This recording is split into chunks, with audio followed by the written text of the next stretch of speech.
colonne vertébrale de Chroniques des mondes possibles. C'est une exposition qui se déroule en trois volets et en 3 espaces.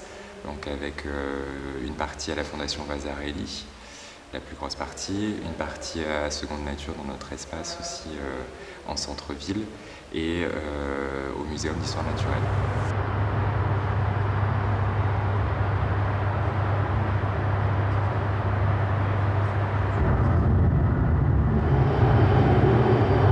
La partie à la Fondation Vasarely est vraiment un travail autour des fictions paysagères.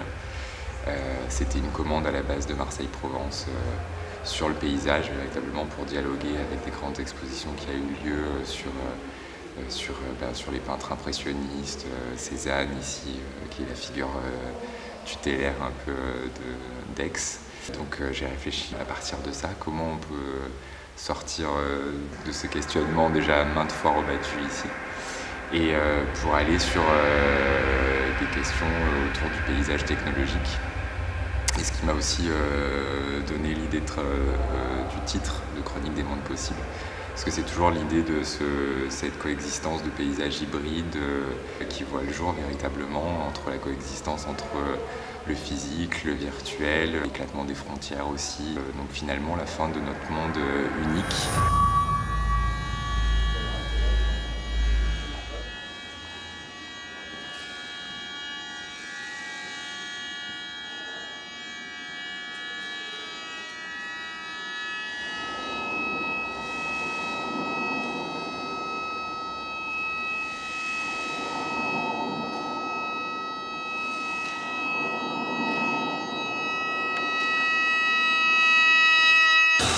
C'est une expo qu'on prépare depuis longtemps parce que je voulais vraiment qu'il y ait des créations pour cette exposition. Et surtout un travail presque main dans la main avec les artistes. Donc pour les premières créations, on a commencé en 2010.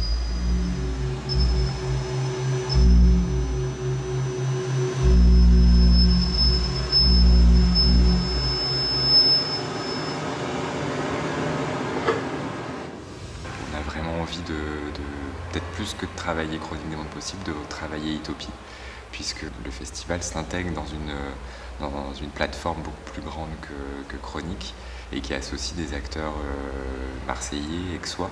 Donc déjà une belle utopie aussi à l'échelle de la métropole aixoise et marseillaise, puisque c'est quand même des territoires qui sont très contrastés, très différents. D'accord. Ah, je reviens. Ah, tu vois, on a quitté l'espace.